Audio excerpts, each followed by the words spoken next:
Alright, good morning ladies and gentlemen. In about 1 hour or so from this video's release, we will be seeing Season 10 of Apex Legends, aka Emergence.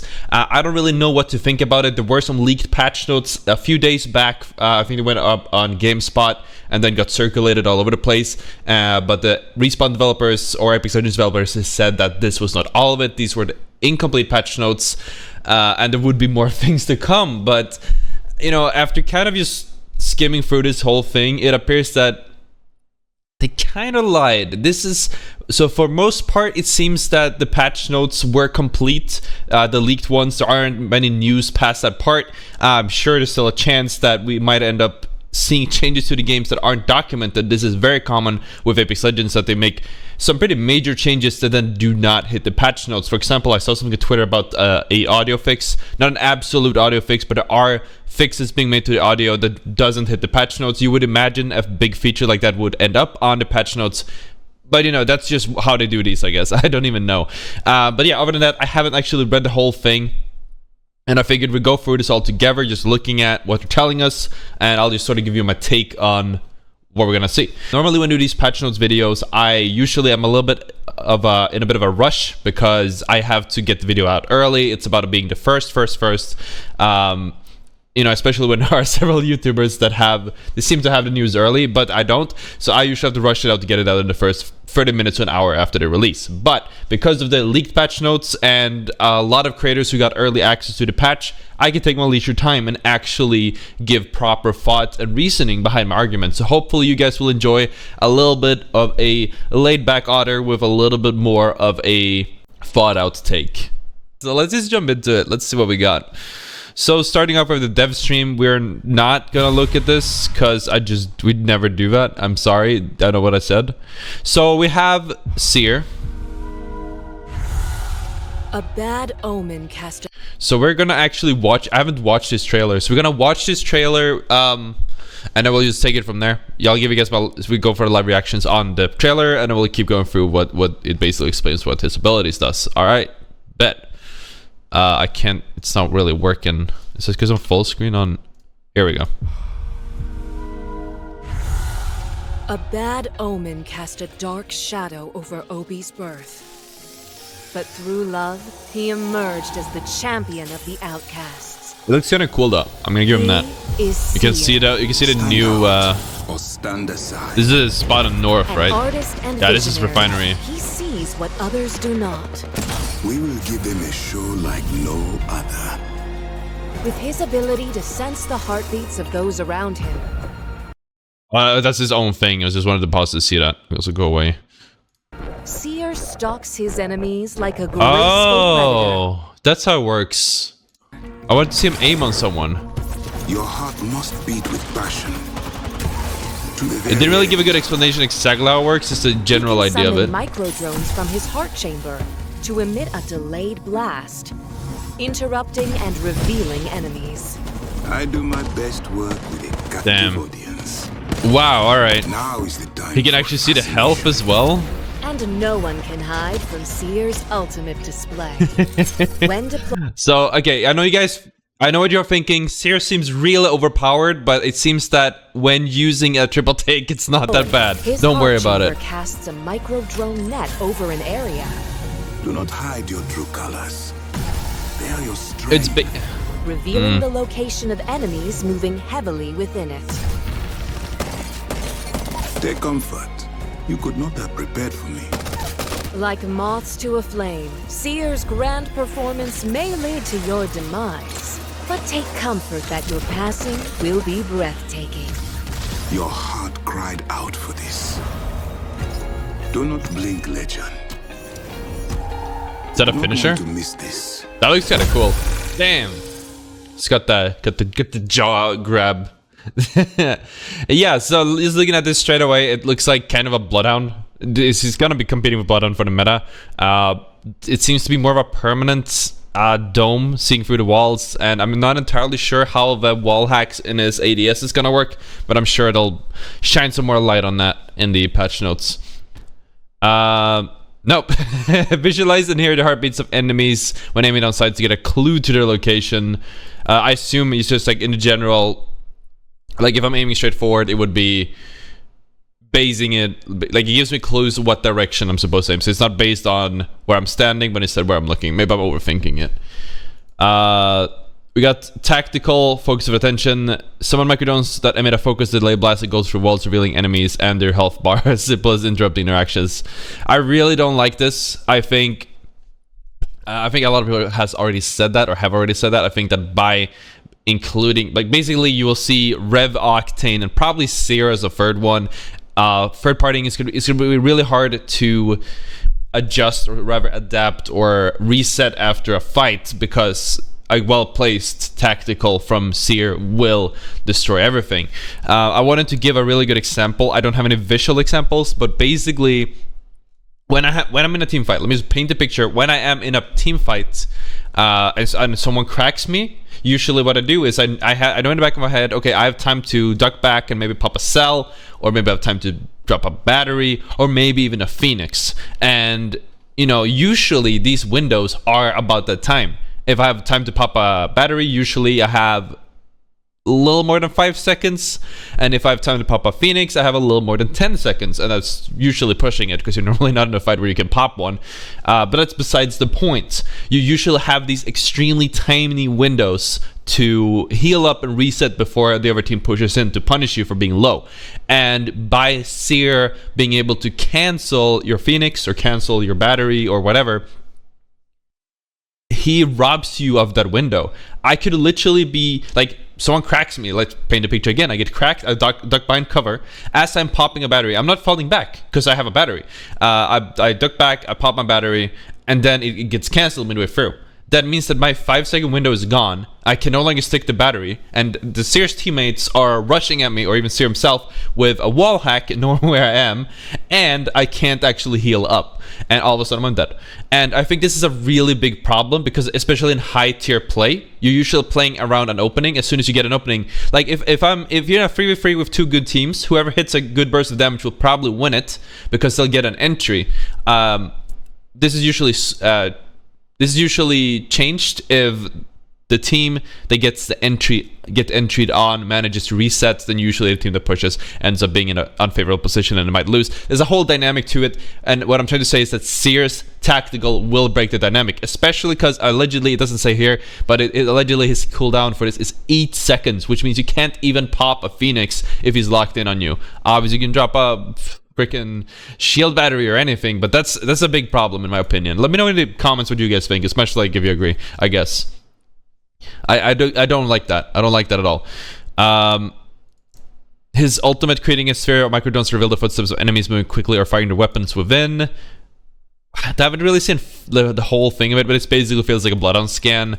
A little bit less, like you'll still see where people are, you can't see their outlines or whatever, so it's like not as strong in that sense, but I don't really know how much you need to see someone's outlines to pre-aim.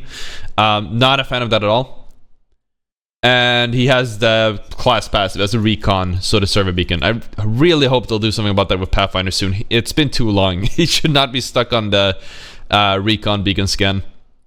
We already gone over the Harvester, the World's Edge changes on a different video. Check that out in the comments. It's down here. Just go check the video out if you want my thoughts on the new map. This was what we posted, I think, about a week ago. We have a new weapon, the Rampage. Rebel State's creation, Blast on the Scene has no chill. This high-powered heavy ammo LMG. So I think Staycation made a This is the Rampage light machine. It's a bit blurry. You have to deal with it. Of season 10, this is our first new LMG that has been added to the game since the launch of Apex. Maybe one day I'll get to be one of these guys showing off the new gun. It's a very slow-firing LMG that packs a punch.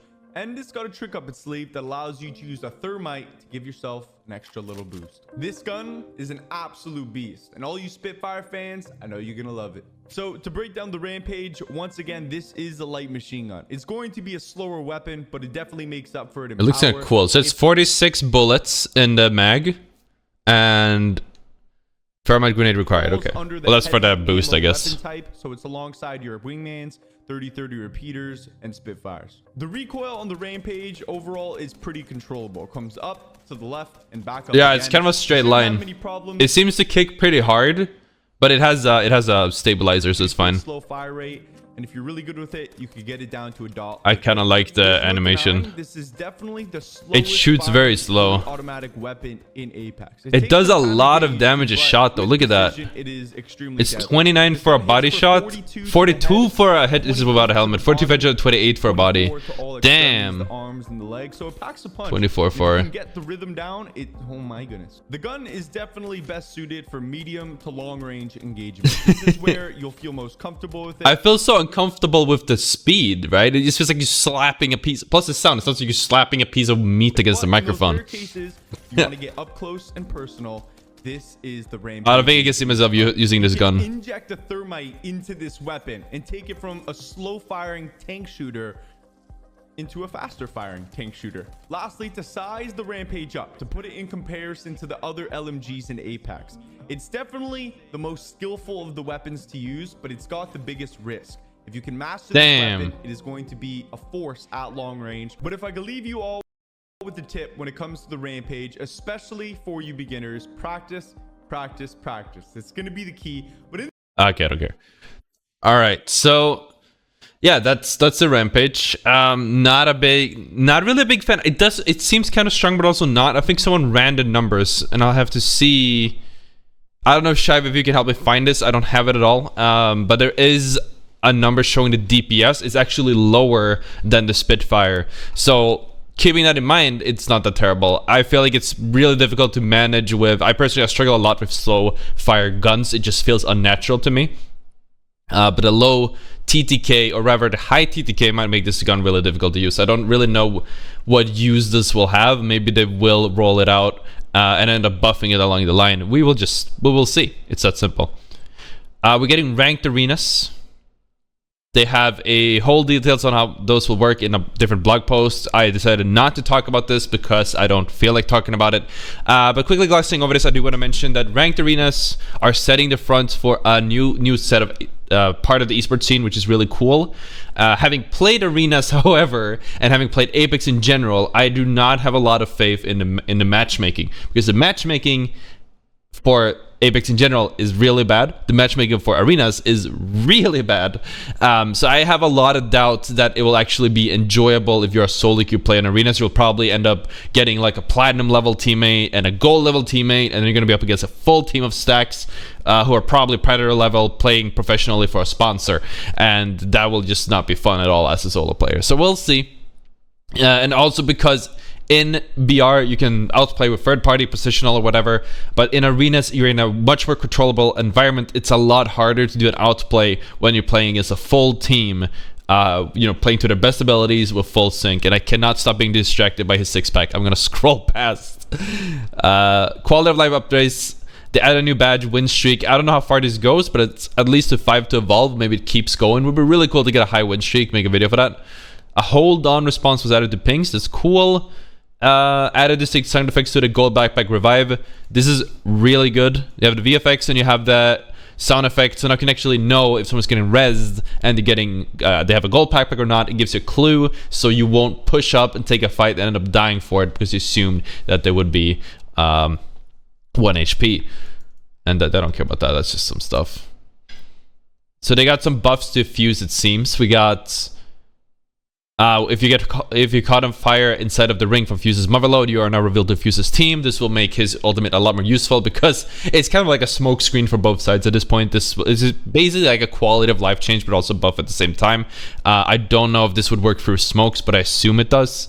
The knuckle cluster explosion duration increased so they're twice as long, and now you can toggle his passive, and I don't think there's very few people that actually would enjoy this or like see the use of this, but I personally have played Fuse a little bit, and I think that being able to switch between his passive on and off will help with sticking arc stars because the projectile speed is different, and it helped with skynades. If you don't know what the skynade is, you basically throw a grenade straight up and then it lands and it kills someone. But if you use the Fuse passive, this will screw up the timing, and I think it blows up in midair as well. So it's definitely a good change. Horizon got a bit of a I want to say just tweak some numbers. They reduced the slow after the initial pull from the black hole, and they made her gravity lift speed to a little bit faster. So they say it's a happy medium between the 9.1 and a legacy update launch values. We don't know how much this is. We will surely see when the patch drops later today. Revenant, there's now visual audio cue when Death Totem prediction is about to end, which can be seen and heard by other players. This is really good. This gives some more chance of an outplay. Added a brief slow after being called the Death Totem. That's also a good one. It will help with people abusing the Death Totem. I really wish it would have numbers, but this is a typical Apex thing. They don't really have numbers in the patch notes in some cases. Except here for cross-tick, apparently. Gas damage starts at 5, increases by 1 every other tick indefinitely. This is, I think, the first one. Cooldown attack. This was the old tech, the old gas, I think. Anyways, cooldown attack has been reduced. Ultimate cooldown has been reduced to 3 minutes, and duration reduced to 15. So it's a bit of a rework, but overall, I'd say it's been a buff, especially because 20-second ult has turned to 15. But you have to keep in mind the damage from the gas increases by 1 tick, every other tick, sorry, indefinitely, which means that you will probably still, I'm not gonna do the math, but you'll probably still end up doing more damage in a shorter amount of time, so it'll be fine. All in all, it is a buff. Finally, DZK got what he wanted. Supply drop rotation, we got Spitfire and Alternator coming in, and I don't know what to think about this. I don't know what you guys think in the comments. And of course, the much fabled Prowler is coming back to the ground loot. I'm really glad that the Spitfire is going in here. This might actually make it completely unviable, because what's the point of using a gun that spams ammo if you don't have infinite ammo? It's really that simple. The Alternator is coming back, and it actually gets a Disruptor back. And as far as I know, they'll mention this some more, but I don't think they're actually making any changes other than the oh, I can see the weapon changes below. Let's see. Boosted loader, reloading near empty but not at 0, increases reload speed and overloads the next magazine with extra rounds. This hopper will be equipable to the Hemlock and Wingman. Wingman buff! Let's go, baby! Actually, I love the Wingman. This is great. To make room, the Anvil Receiver and Quick Draw Holster are being vaulted for now. Okay, that's good, because these were just taking too much space. We're kind of useless. I'm glad the Anvil is gone, because I really like using the Turbocharger, but I never got to use it. So that's a good change. Fully kitted rotation. Okay. Don't really, okay. This is fine. I don't mind. Whatever. Magazine attachments, reload speed, increase, reload speed as... Reload speed increase associated with magazine has been moved. I can't read, man. To the equivalent stock routed tier. So basically, you no longer have your reload speed increased by having a better magazine. This has been moved to a stock, which is fine. Stocks were useless, and magazines were a little bit too impactful. All stocks now offer increased reload speed instead of magazines. Yeah, okay, that's what we read. Marksman weapons now take sniper stocks, and sniper stocks no longer will offer increased stability and sway reduction with slightly reduced handling bonuses. That's very interesting. That's interesting. But okay, I haven't really been using many marksman guns. I don't know if you guys in chat or in the comments, I've been using marksman rifles that much, but I haven't. So these, I'm not sure how much these really apply to me. But absolutely, I can see how some people might, find some use for this. Okay, this is another juicy one. We got the L-Star. It takes energy magazines. They work differently than other weapons because of its unique interaction with ammo. Instead, it will allow the L-Star to fire more shots before it overheats and allow it to cool off its heat to build up slightly faster. This is because it didn't want to make new animations. They calling it, that's it. They just didn't want to make new animations. It takes barrels for recoil reduction. Projectile VFX scale reduced by roughly half. I think Moki had a video on this. Let me see if he posted it on Twitter. Here. It's always so blurry. I hate you, Twitter. That's the season 9, and that's the season 10. So let's run that again. Season 9. You can't really see the target. Season 10. It looks more like a normal gun. It still flashes a little bit, but it's not terrible. Also, blackout blackout my DMs. I don't think there's anything here, but just in case. Now, dev notes, light machine guns, they reduce the headshot multiplier on all LMGs to increase the limp shot, so they're buffing body shots, which I'm not a big fan of. It makes spray and pray a little bit more efficient. They reduce handling time for pistols by 10%, which is the raise, holster, zoom in and out time. Not a fan of that. It's gonna make the wingman feel a little bit more clunky. We mentioned there was a buff. Maybe it's mostly moving values around, but I still think overall it is a buff. Absolutely. They changed the time between bursts on the Prowler by, was it 20%? So it's nothing huge, but it is a difference, which will change how the handling works. It will change its DPS, but it still should be able to shred. They actually buffed the Spitfire, putting it back to put the hipfire spread back to the pre-nerf values, and the mag size. The purple mag size increase. What's a purple mag size if it's, I don't know, whatever. It's going in the package anyways. This basically means that the Spitfire goes into the box and has been buffed, as opposed to the Prowler that went into the box with virtually no changes. I'm actually surprised of this. I am not looking forward to seeing a Spitfire, but I still don't know if people are going to pick it up, because you're still kind of wasting time. Sorry, you're kind of like wasting ammo. You're gonna run out of ammo with it, so it really depends on how many they're leaving in the box. Here we go, alternator. It's gonna be a juicy one. Reintroducing the disruptor rounds, which come equipped with a supply drop alternator. Disruptor rounds increase shield damage by 40%. Was it 40% when it came out? I don't remember. They can only be found alternators from the supply drops. Wait, is it on the ground as well? I'm so confused. The shield damage has come down since we last saw the season 2, but it's still shield shredding monsters. That's very good. So it's not as strong as in season 2. I don't remember the values, but it was a monster in season 2. Maybe it'll be balanced enough that it'll be a viable choice, but it still won't completely destroy you, and it won't be a must-have pick. So maybe it'll be better. Maybe I expected too much. EVA 8 significantly reduced bolt fire rate scaling for each rarity tier. Base fire rate remains unchanged. That means that, you know, you use the EVA, there's nothing going to change if you don't use a bolt, and it's going to be slower using the other bolts, which is fine. This gun was broken. It's been broken for the longest time. It was about to it was bound to happen. I've been using the EVA. I'm not upset about it. I'll just start using another gun, or maybe even keep using the EVA, assuming it's good enough.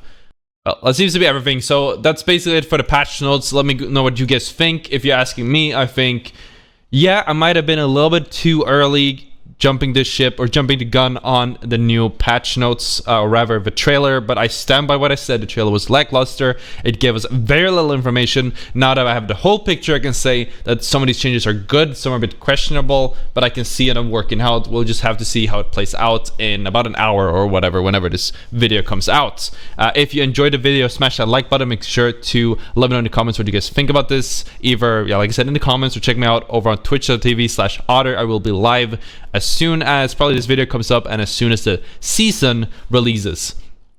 Also, while I got you, make sure to check out one of these two videos here. They are both bangers, and I will see you guys yeah, well, in an hour, or if you're not coming to the YouTube, or sorry, Twitch, tomorrow. Peace out.